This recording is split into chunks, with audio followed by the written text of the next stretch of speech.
The Washington Post calls author Jodi Picoult the queen of ethical dilemma fiction. That's a title. In her book, she tackles controversial and tough topics from race relations to the Holocaust and school shootings. Her last 9 books debuted at #1 on the New York Times bestsellers list. Picoult's new novel, A Spark of Light, takes on women's reproductive rights. Now, the book follows a diverse group of people over the course of one day during a deadly shooting at a Mississippi abortion clinic. Jodi Picoult joins us at the table to discuss. Hey, Jodi. How are you? So let me tell you this. This is what USA Today says about this book. A Spark of Light is an uncomfortable, disturbing read. Abortion is so highly charged, and everybody has very strong emotions on both sides. Right. Why did you decide that you wanted to write about this topic? So when I was in college, I had a very good friend who was 7 weeks pregnant, unwanted pregnancy, and wound up deciding to have an abortion, which I completely supported. Years later, I was pregnant with my 3rd child. I too was 7 weeks pregnant, and I had a complication, and I was told I might lose this baby. And it was a baby to me, and I couldn't figure out how I could hold both of those concepts in my mind at the same time. In America, we tend to legislate reproductive rights, but laws are black and white, and the lives of women are 1,000 shades of gray. And that was why I wanted to write this book. Did you want it to be disturbing? Because you talk to people on both sides. I absolutely did. You know, this is not an issue that we are ever going to agree on. And one of the things that I learned, speaking to people who think differently than me, is that they come from a place of deep conviction and deep compassion as well. They believe what they believe. And we have to find a way to work together in spite of that. What I want is to not tell you what to think in my book. And I think if you read A Spark of Light, I'm not going to tell you there's a right answer. What I am going to do is make sure that you hear from the other side. And I know you spoke with dozens and dozens of people. Did it change your views at all?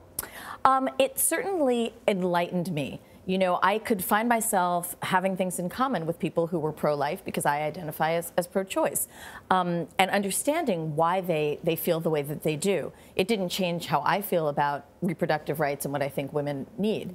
But the thing that really surprised me the most and that made me quite sad was that I interviewed 151 women who had terminated a pregnancy. Of those 151, 1 woman regretted it. All of them thought about it daily. Of those 151, less than 25 were willing to be acknowledged in the book.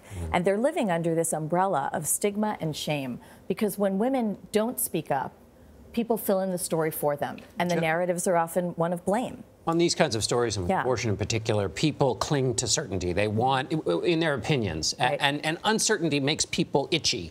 You have to live in the uncertainty. You have to have it be your whole life. What is that like, and does that get irritating?